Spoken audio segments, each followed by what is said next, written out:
Okay, can you hear me? So this brings us to the last part, and I'm going to switch gears. And I don't know if you guys ever watched Monty Python, but he always goes, now for something completely different. So we're going to talk about reduced order modeling now, and then DNS training data, so the establishment of a public repository for reacting flow DNS data for machine learning training. So the first part then here deals with reduced order models that we can use to maybe accelerate DNS so that it's not so costly in the future. Originally, and in your notes, I was going to talk about at least 2 or 3 different types of reduced order models, including principal component transport and clustering. And, but for the sake of time, I'll leave those in the notes and only focus on one of them, which is, I find to be the most interesting, which is how to do time-dependent bases rather than static bases from PC transport. And this is enabled by a different type of decomposition based on CUR decomposition instead of SVD, together with sparse sampling. So let's get started. So first of all, I want to acknowledge that the ideas and the work were done by my postdoc, Ki-Sung Jung, in collaboration with Professor Hassan Babeh at University of Pittsburgh. And so this is work that we've done recently. As I said at the beginning of my talk yesterday, combustion simulations are kind of plagued by the high dimensionality, and this is because we're trying to couple chemical kinetics, describing fuel chemistry, real fuels, with turbulent mixing and various other multi-physics processes that are going on. And so as I showed before on this log-log plot, we see an enormous amount of number of species as well as elementary reactions that are concerned with combustion, with hydrogen being close to the origin, and then as you move up to more realistic fuels like isooctane and heptane, primary reference fuels, for large hydrocarbons you get to very large numbers of species on the orders of hundreds to even thousands. For example, if we want to look at soot formation, soot chemistry is very expensive.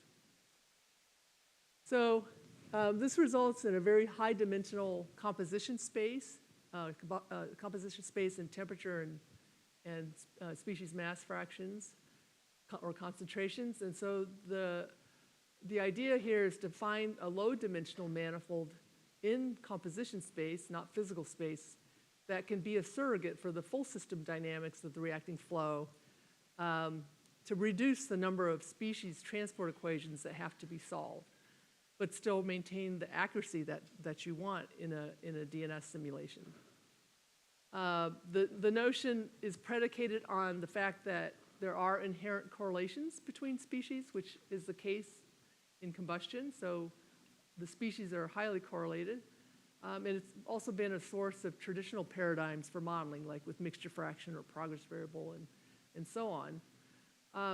Potential solutions, which we've been using in our community, are to reduce the chemistry from a skeletal down to a reduced mechanism of order 10 to 100 species, which is possible to transport on today's largest exascale supercomputers. But it's still quite large. A mechanism size for gasoline or diesel surrogates still needs about 100 to 150 species and thousands of elementary steps. So those are expensive calculations. There has been work recently on principal component analysis to produce reduced order models. So linear combinations of principal components are transported rather than the full set of species. But the difficulty with PCA or PC transport is that it requires a priori high-fidelity training data. It doesn't have to be high fidelity, but it needs to have a range and diversity of the training data in the thermochemical regimes that you plan to use those to use the PC transport in. And so if you're going to interpolate, that's one thing, but oftentimes you find yourself in the position where you have to extrapolate in that composition space, and it leads to inaccuracies and problems that have to be dealt with. And one possible method for doing that is transfer learning. So can you transfer knowledge and networks that you train in one part of composition space and utilize that in another part of that composition space where you have very sparse data. And it's been shown that is helpful. But the ROM that I'd like to talk about today is not trained offline. It's actually a time-dependent in situ ROM that basically chases the actual species composition in time.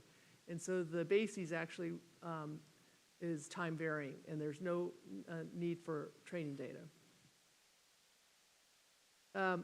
So this method is referred to as time-dependent bases on the fly. And the basic idea here is that we get an on-the-fly low-rank decomposition of the species transport equation without any need for training data. And shown in the schematic here is the TDB approach involves deriving a low-rank approximation of the species vector phi sub x of t, using singular value decomposition, or SVD. Here, phi denotes the actual species vector, which is of size NP times NS, where NP is the number of grid points in your calculation, and NS is the number of species. So as I said, that could be 100 or a couple hundred. U here is a vector or quasi-matrix whose columns are orthonormal spatial modes. This is a much smaller matrix of the rows are the number of grid points times R, which is the reduction size. Sigma is a small matrix R by R, which is a reduced factorization of the covariance matrix. And then Y sub Y here is the matrix of orthonormal spatial or species modes. So again, the assumption is that we can exploit correlation so that we can get a reduced rank size R that is much smaller than the full size of the number of species NS.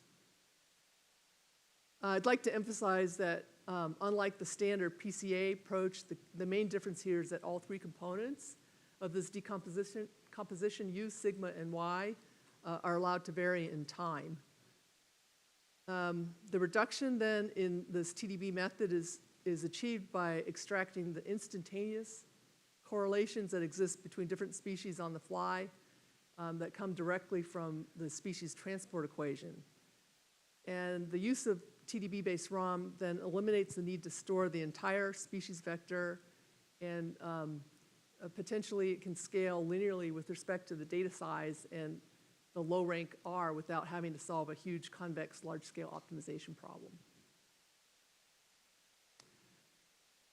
So first, if instead of solving for the full set of conservation equations for species transport that we normally do in DNS, as we've been talking about, the TDB approach only has to solve three equations shown here for U, sigma, and Y, related, and then the closed form evolution equations for U, sigma, Y are determined from optimality conditions from a variational principle subjected to these orthonormality constraints.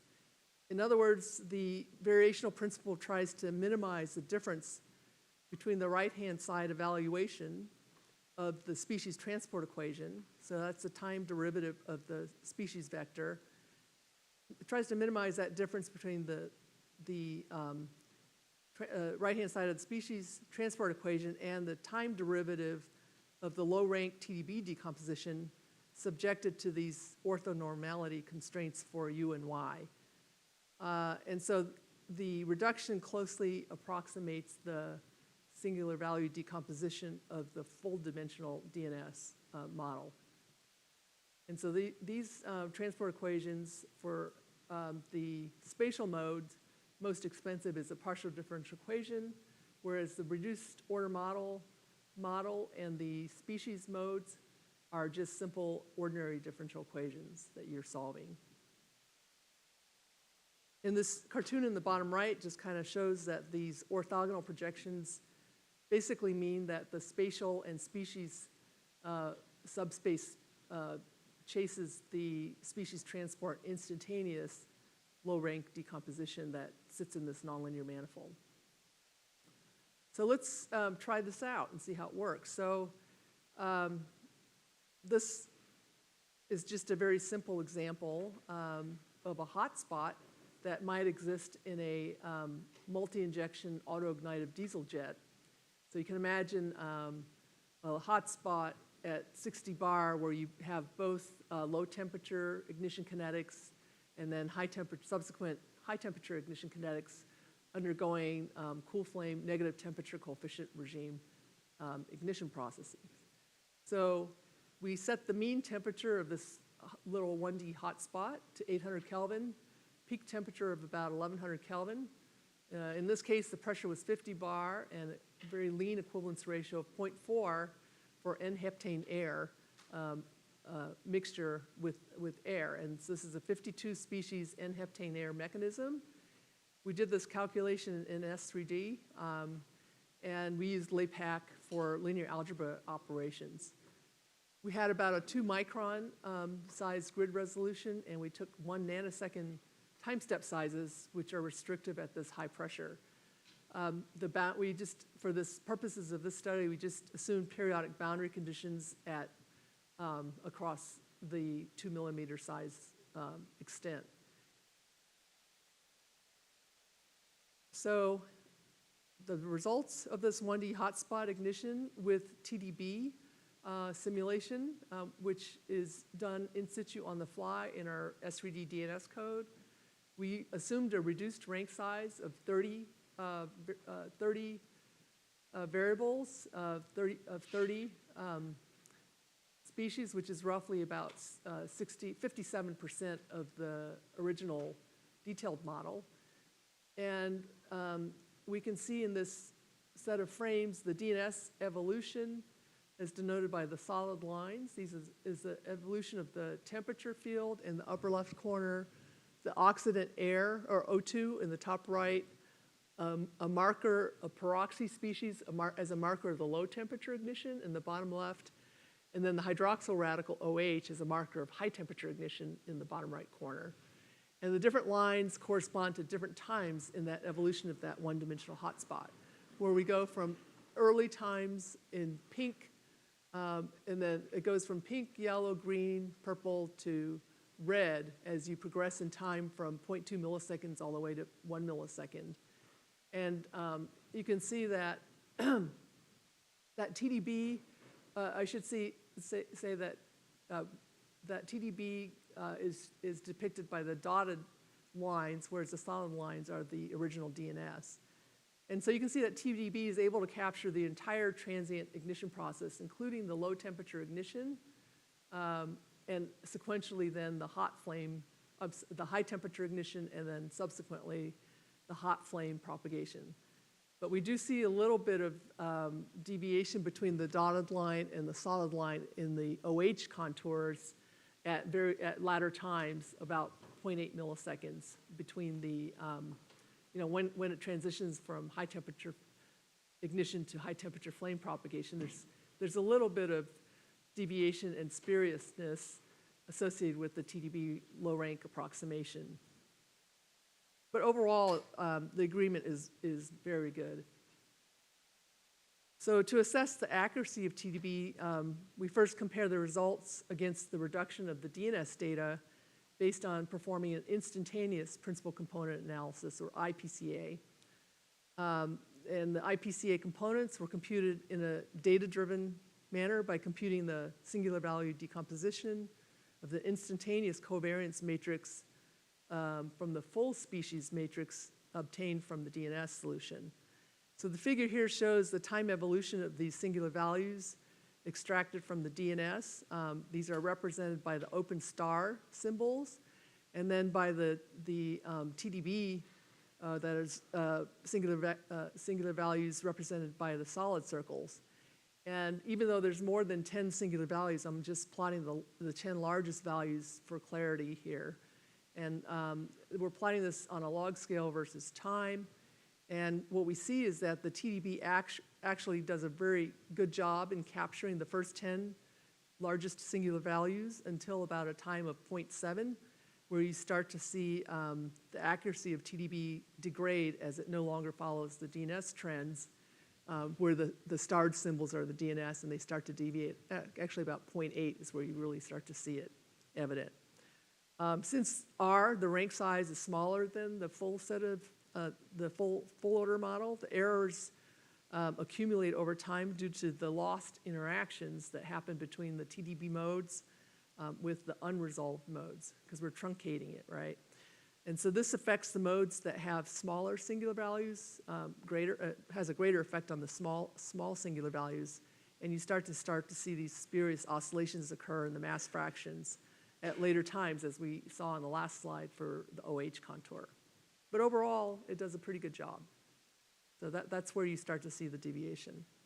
Another way, the consideration for looking at the TDB approximation error is that we know in these reacting flows that even though we're doing the rank reduction in composition space, that the species mass fractions are coupled with the density, momentum, and energy in a two-way nonlinear coupling.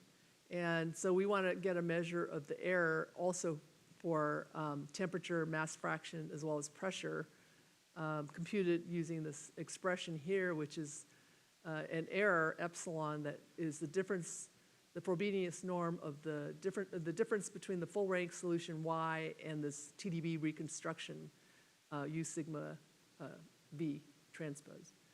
And so if we do that for temperature in black, species mass fractions in red, and pressure in the green symbols, plot that relative, the error, approximation error, we see that the error grows initially up to about a time of 0.6 milliseconds, where it levels off at about 10 to the minus 3, and then it stays there. So that's an indicator that that even at a millisecond, the maximum error in any of these variables remains pretty small, 10 to the minus 3, compared to, so it kind of demonstrates the capability of this TD-based ROM for capturing very strong transient combustion effects like multi-stage ignition with pretty high fidelity. So that's the first comforting thought.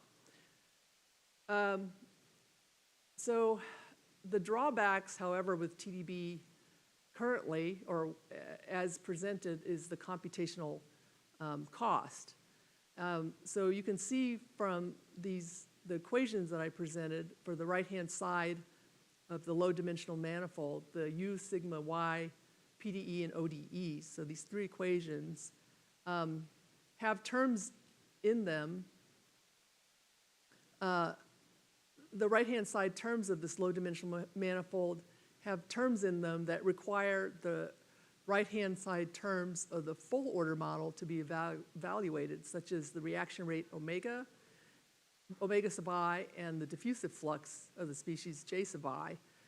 So the problem is you have to go back to the full order model by multiplying U sigma Y from the reduced model, and then compute the right-hand side terms of phi for the full order model, and then project that back to the right-hand side of the reduced rank model.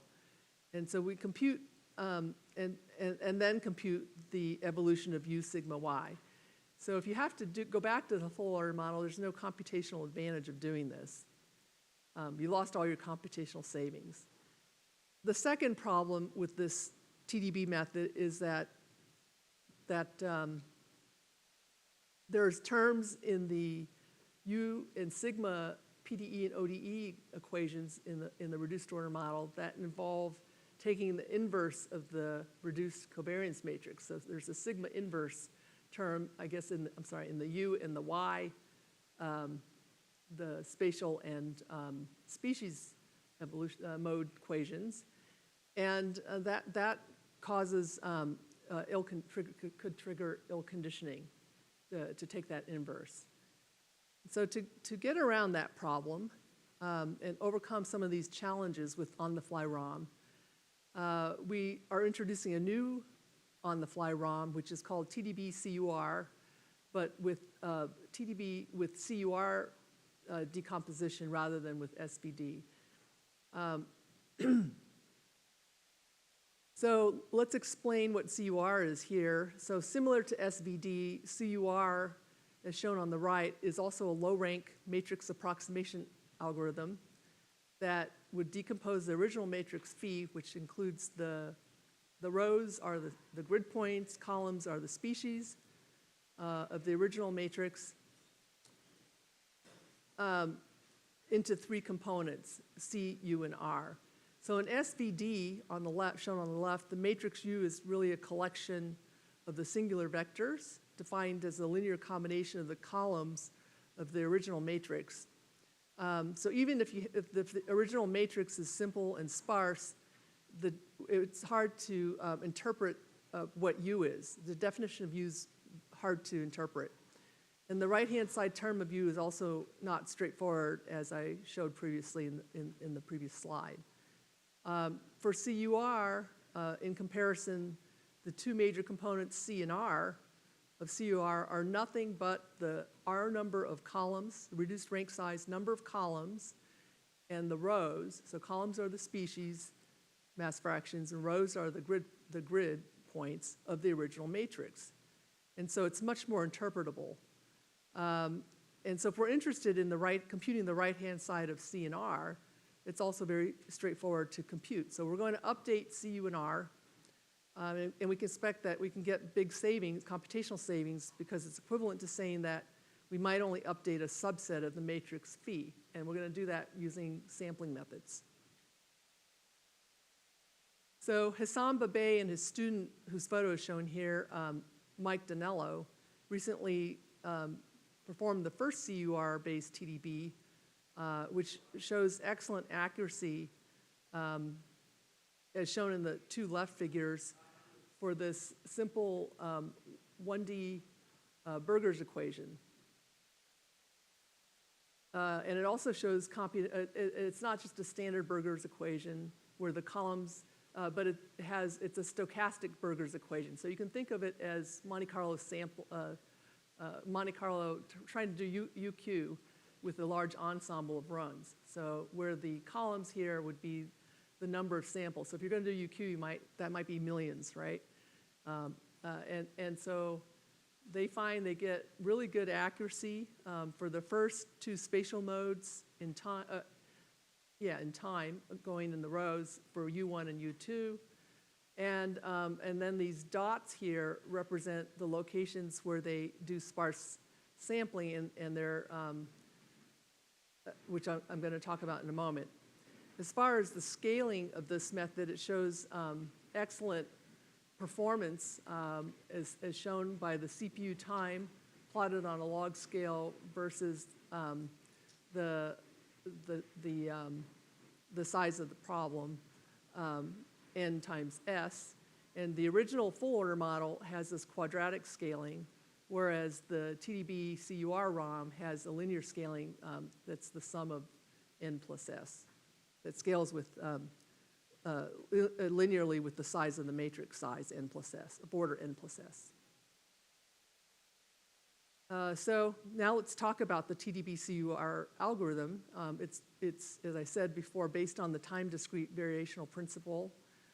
The time-discrete variational principle assumes that we solve a PDE using any, at this point, we're only dealing with explicit time integration methods. The algorithm starts from applying SVD to the mass fraction matrix phi. So phi hat here denotes the rank R, the reduced rank approximation of the original mass fraction matrix. And then we integrate the solution by computing the right-hand side terms, of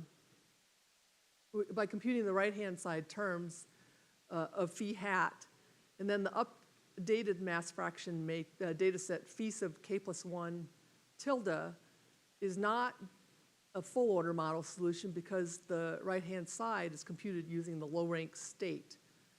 So it's not guaranteed that phi hat k plus 1 tilde still remains in the rank R system because we added the nonlinear terms f from the right-hand side to p hat of k. So in order to maintain rank R, we have to truncate the updated data set phi hat at k plus 1 tilde. So in other words, phi hat at k plus 1 tilde has to be approximated by a rank R matrix, or we can write this as phi hat k plus 1 tilde approximated by phi hat k plus 1. And as a result, there's a residual R at k plus 1 that has to be minimized. So the goal of this time-discrete variational principle is to find the best phi hat at k plus 1 that minimizes this low-rank approximation error R sub k plus 1. And the best way to approximate this is to apply singular value decomposition to the rank R matrix. Approximate phi at k plus 1 is to take this SVD of phi tilde of k plus 1. So the baseline TDB ROM can be summarized as shown in this algorithm. Let's assume we have U sigma V, the value either obtained from the previous time step or as an initial time step. First, we reconstruct the mass fraction data set phi by multiplying U sigma V. Then phi is updated by computing the right-hand side term F, and then updating phi at the next time step. So we apply singular value decomposition to phi to maintain this rank R system. And in this step, U sigma and V are updated, and then they're used to reconstruct the phi at the next time step, and then this whole thing, rinse and repeat, the algorithm repeats. Most algorithms most accurate TDB ROM, but it also is never faster than the full order model or DNS because, as I said before, we have to compute the RHS terms of all the grid points and species in order to update the RHS of the low rank system. And it's a huge matrix and too expensive. So the main idea of TDB CUR is to replace the SVD-based ROM with CUR-based ROM. And we only need a subset of phi, meaning that we don't need to update the whole phi matrix. So I'd like to talk a little bit about the difference mathematically between the SVD-based TDB-ROM and the CUR-based TDB-ROM by referring to the schematic figure. So pretend like you're at the k-1 time step, and our original data set lies at the low-rank R manifold, this blue-colored manifold, at V of k-1. And so after updating the data set using a time integration scheme, the data set would fall off the rank R manifold, denoted by the solution at V sub k. So it falls off this manifold. So we approximate VK by using matrix approximation algorithm. As I already said, one way to do this is to apply SVD of V sub k. So the SVD finds the V sub k-1 hat that minimizes this low-rank approximation error based on the Frobenius norm. So this method uses orthonormal projection to manifold R. Another alternative way is to apply CUR to V sub k so that the values of R are the number of columns and rows of this residual matrix, which we're trying to set to 0. So rather than an orthonormal projection, this is referred to as an oblique projection to manifold R, and that's denoted by, rather than the green dotted line, which is the orthonormal projection, back to this manifold, it's the purple line. So it's not ideal, although it's less accurate than SVD at a given rank. CUR can still reduce the computational cost for the right-hand side evaluation, which is the trick here. So the question is how to select the R number of rows and columns in a smart way. And so there's various ways that you can sample rows and columns, but here we're going to adopt the discrete empirical interpolatory method, DIME, as it's referred to, or QDIME.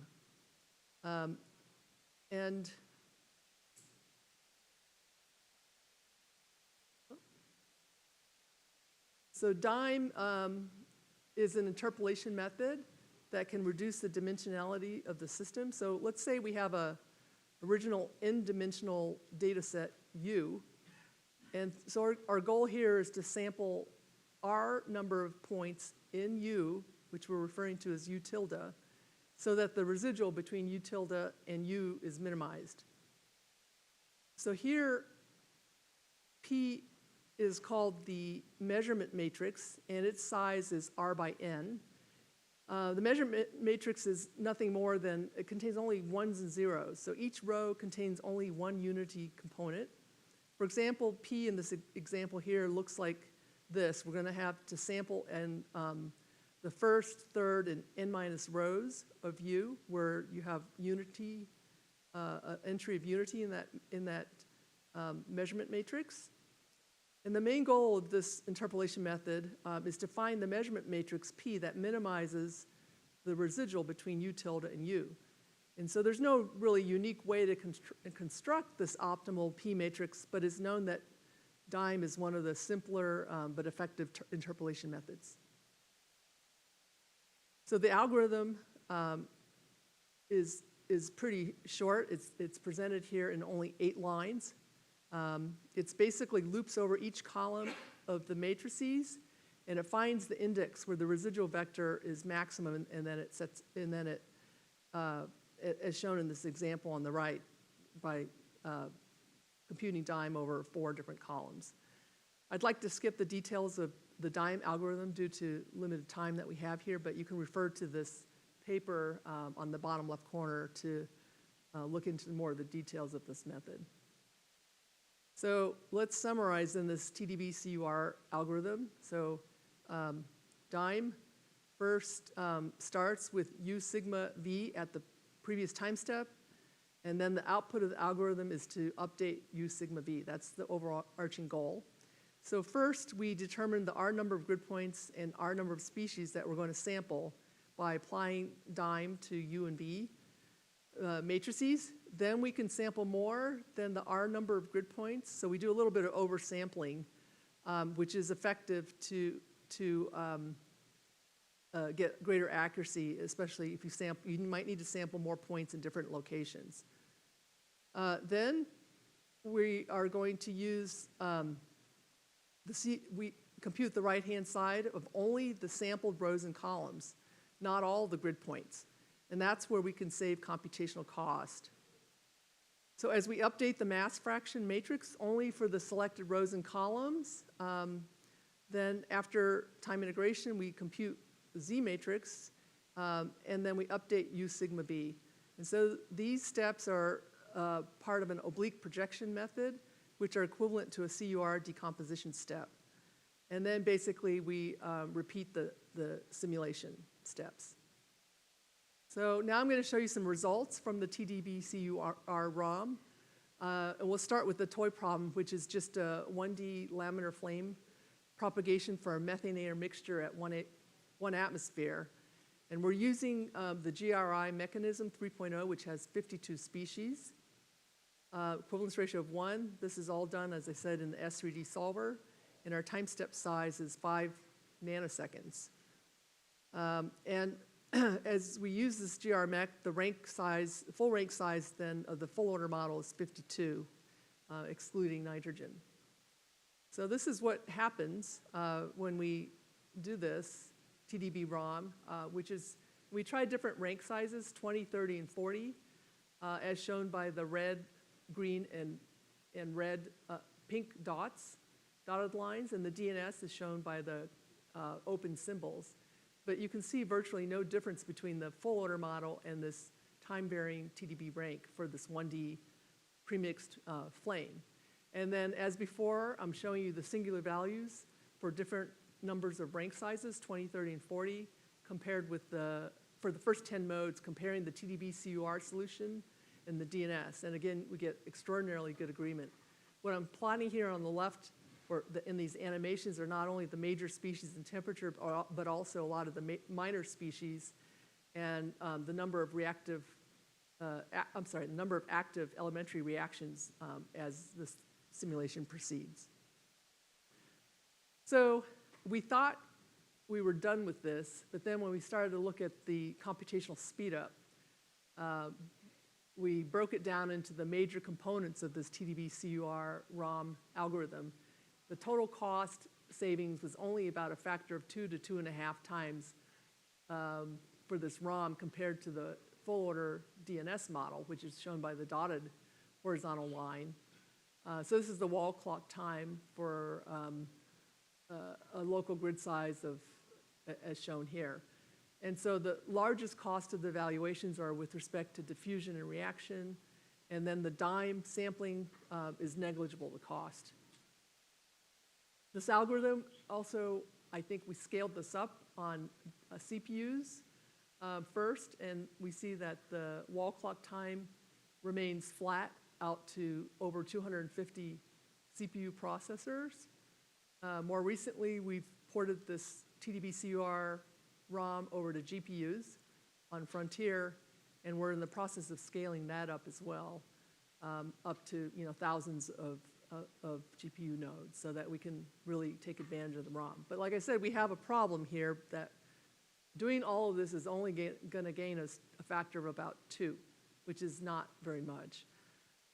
And the reason is partly because we have to deal with a lot of elementary reactions that aren't really saved as you reduce the rank size.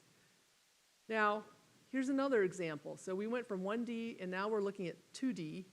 And this is just a scalar mixing layer, or it's not scalar mixing layer. It has a vortex imposed on a mixing layer between non-premixed methane hydrogen mixture on the left side of the domain in blue. And then on the right, we have air, which is preheated to a temperature of about 1300 Kelvin. So this is an autoignitive mixture that's getting stirred by a vortex. Again, we're using the GRI 3.0 mechanism, which is in full size is 52 species. And because we've added hydrogen to this mix, there's also preferential diffusion going on, as we've discussed before. And the adaptive rank size starts at 10, and then it progresses. So let me show you the comparison between the DNS and the TDB-CUR ROM with the sampling approach. So what you're going to see are the water mass fraction in the top panel. The left side is DNS. The TDB ROM is on the right for each of these quantities.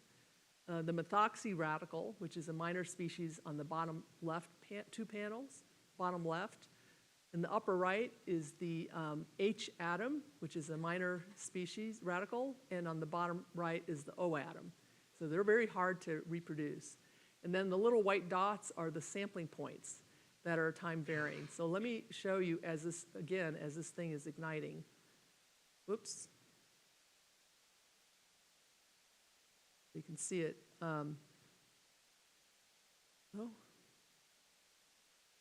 So at first, the vortex stirs this mixing layer, and then you can see the H atom and O atom start to light up. And you can also see some cusp-like regions that do a remarkably good job with the TDB-CUR ROM as the full order model. So it's capturing preferential diffusion effects also as this is evolving in time. And you can see that the number of sampling points is actually pretty small. It's only maybe a couple hundred, compared to if you had to do the full order DNS model, it would be millions of grid points. So this is effective. And then we do adaptive rank, let the ROM increase the rank size or decrease it on the fly. And you can see the rank is increasing as this is progressing for different error tolerances, similar to if you had the DNS solution in black with the IPCA method. Now, going even more complicated, we're now doing this with a turbulent flame. So this is flame in a box, isotropic turbulence that we feed in. And I'm going to show you this methane hydrogen flame with the adaptive rank and error tolerance of 10 to the minus 5. So let me show you the movie. This is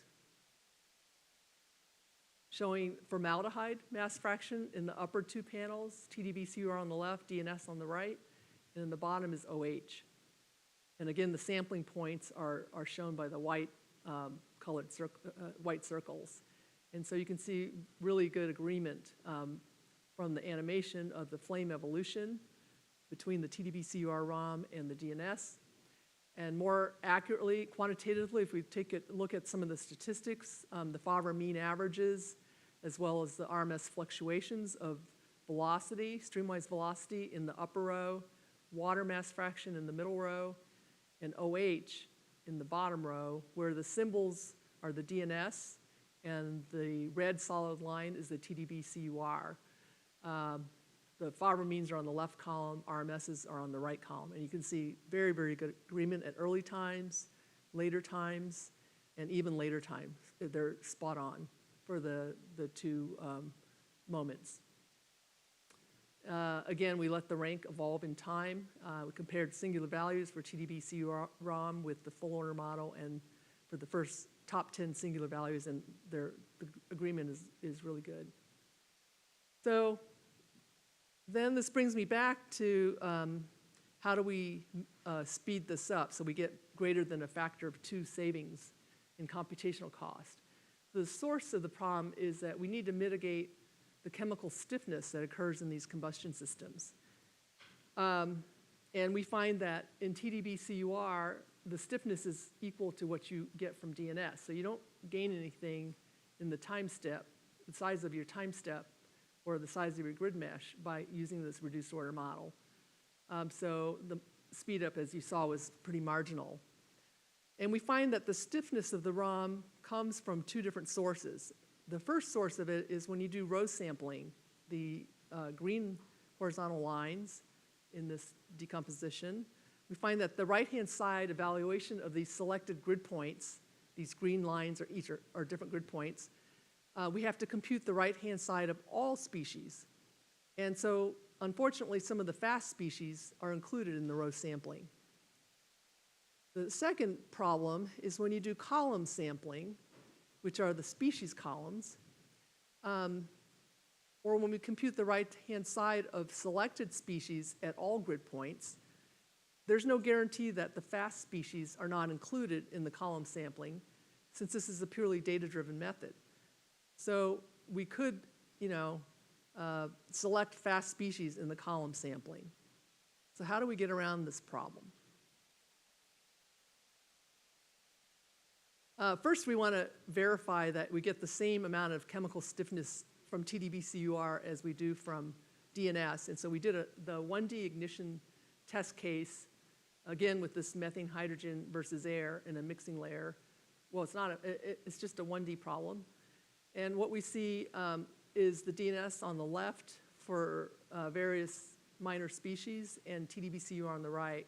And we tried 3 different time steps, delta T, from 2 nanoseconds, 4 nanoseconds, and 5 nanoseconds in black.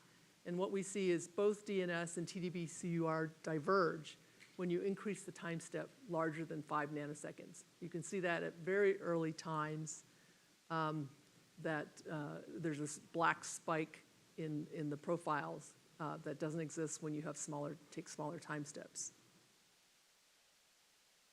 So, so how do we deal with the first problem is when we compute the right-hand side terms of the selected grid points simply, with row sampling. So what we've done is that we decouple the right-hand side term we separate them into the non-stiff transport and then the stiff chemical source terms. And then we take different time steps to integrate the non-stiff and the stiff terms. So in other words, we can subcycle or sub-iterate on the stiff chemistry inside of each substage of the Runge-Kutta explicit method so that we can update the thermochemical scalars at the selected grid points with smaller time steps, but a bunch of them. So you can sub-iterate as much as you want. And because we've only sampled a small number of a few hundred points, that sub-iteration costs next to nothing. It's negligible. And yeah, so that's the strategy to deal with the row sampling with stiff chemistry source terms, so sub-iterations. The other source of stiffness is when we compute the right-hand side term of the selected species through the column sampling, like I talked about. So what we do here is we impose a penalty term during the DIME sparse sampling step, selection step, so that we force DIME not to select these fast species by imposing this penalty on it. And so the question is how to identify which species are fast and which ones are slow. And so we had to do offline, a priori, with 0D reactors, a computational singular perturbation analysis to help us figure out which species are fast and which ones are slow. And I won't go into the details of the CSP solver, but basically you can compute the projection matrix Q to the slow subspace, and if the magnitude of the certain species in Q is pretty small, so epsilon, less than epsilon of about 0.1, then those species are fast. So this can all be identified from 0D reactor simulations ahead of time, and then once we know what they are, we can force DIME not to choose them in the sampling. Now, we're in the process of doing this on the fly because it's not necessarily true that 0D reactor provides the right list of species for all time, for all conditions. But as a starting point, we're doing this offline. Okay, so what is the cost savings now? Then if you include these two approaches to mitigate stiffness, I'm showing movies again here of a 1D methane air flame propagating with the temperature, major and minor species that are shown, and with the 52 species mechanism. And the rank size here is fixed at 30. So we forced a number of species the fast species not to be chosen, and they're listed here, including species like HCO, CH2, singlet, CH, H2O2, and so on. And what we find is that, as I showed before, is that the DNS solution diverges at time steps larger than 5 nanoseconds.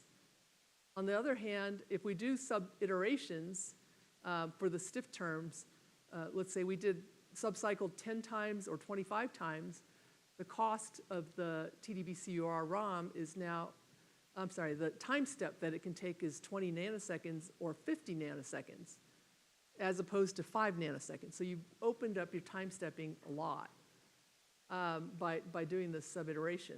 And so the wall clock time for 10 iterations between DNS and TDB-CUR is comparable. And so from this little experiment, we found that we can get a factor of 10 speed up, going from 5 nanoseconds to 50 nanosecond time steps with the TDB-CUR ROM if you take care of the stiffness.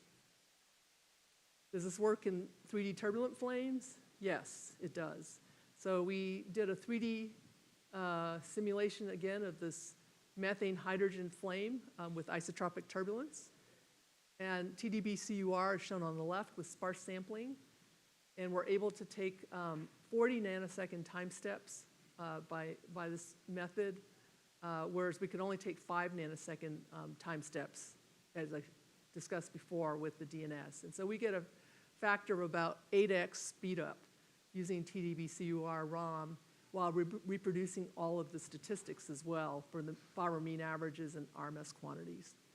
So I think it's very promising. And as you have larger mechanisms and more stiffness, we validated that this method gets speed ups upwards of 200-fold. I'm showing a speed up of about order 8x here, but for larger, stiffer mechanisms, Kisson has shown that for primary reference fuel, you can get up to 200 times speed up by opening up your time step.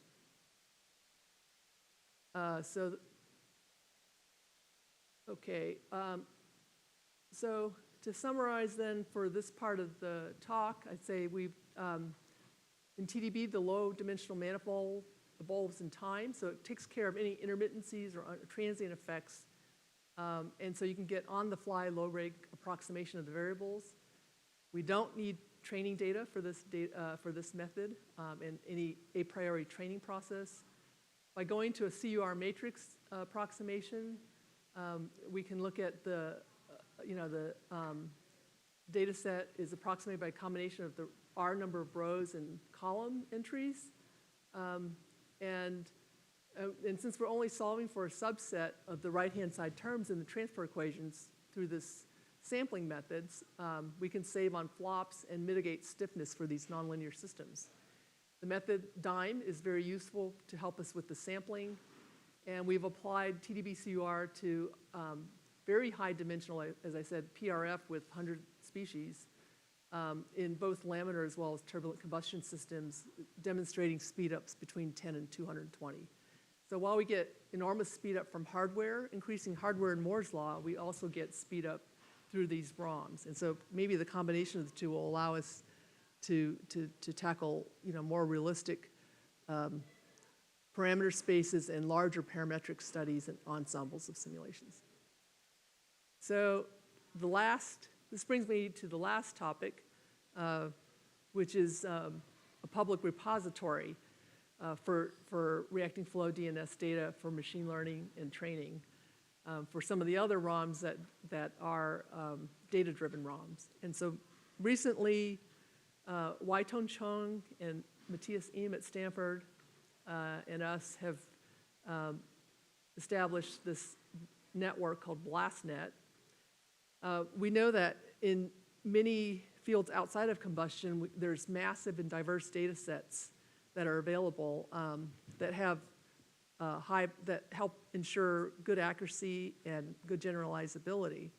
So for example, in computer vision, one of the state-of-the-art machine learning areas, there are massive and diverse data sets for image recognition called ImageNet, and I think it had 170 gigabytes, 1,000 classes, and 1.4 million labeled images. And this has helped machine learning methods outperform human abilities to recognize images. And so this is made possible by both deep learning architectures, such as the 152-layer deep ResNet, as well as this huge ImageNet data set, and community involvement in various bake-offs and competitions where the researchers can develop ML methods without having the huge task of data collection. And they can compare their results in a transparent way using an accessible benchmark data set. So by contrast, in the flow physics community, the Johns Hopkins turbulence database has 500 terabytes of data, but it only has 9 configurations, so it's far less diverse. And it only provides 3D DNS data from turbulent, non-reacting, incompressible simulations. So these data sets are not really suitable for applications involving propulsion, high-speed aerodynamics, or for chemical processes. So, so this is one reason why a lot of machine learning studies that are starting to crop up involve applications that use their own self-generated data sets that are usually hidden in supercomputing centers on HPSS and not available in general to everybody. So to address some of these gaps, and I should say this is Wai-Tong and Matthias have curated BlastNet, which is a 3D compressible reacting and non-reacting flow data set, which trying to target a balance of diversity, fidelity, and size. And so this is a picture of BlastNet. And so the idea is to scale data access throughout our community. It involves outreach, so everyone has to contribute to this effort and contribute not only data, but also tools. BlastNet stands for Bearable, Large, Accessible Scientific Training Network of Data Sets. And the steps here are that you first collect the data from the community. Because the data sets can be very large, as we've seen here, there's a step of compression. And so we try to do uniform compression using SZ compression technology. And then you have to upload that to Kaggle. Then you have to consolidate these Kaggle links and provide data in a consistent format. So this is typically in a binary, a single precision format. And you have to also store with it important metadata, both global as well as local metadata describing things like the boundary conditions, initial conditions, the constitutive models for the thermodynamics and for the chemistry, and so on and so forth, so that it's available. And then the training data then becomes accessible. Okay, so this data set is available on GitHub at blastnet.github.io. And so it curates all existing distributed learning, machine learning data sets, and it provides a nice centralized search interface to help make it convenient for us to access the data. So BlastNet currently has 35 different simulation configurations. I should say this has only started a couple years ago, like 2022, and it's already accumulated 35 different configurations from around the world for different things like lifted jet flames, freely propagating turbulent premix flames, non-reacting channels, reacting channels, reacting homogeneous isotropic turbulence, reacting jets, incompressible homogeneous isotropic turbulence, and it goes on. There's about 4.8 terabytes of data that's compressed through SZ, 744 full domain samples, and there are about 30 channels with variables like velocity, pressure, temperature, and various chemical species.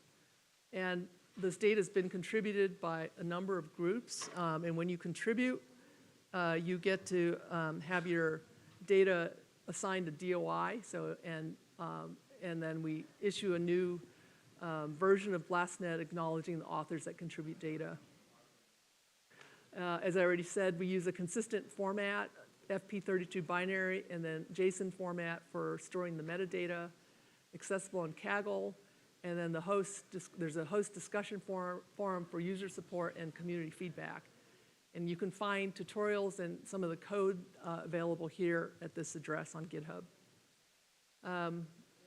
I won't go into this, but Whitone has also done a study to measure the diversity of the data in BlastNet for super resolution of turbulent kinetic energy, and he's found that the data is pretty good.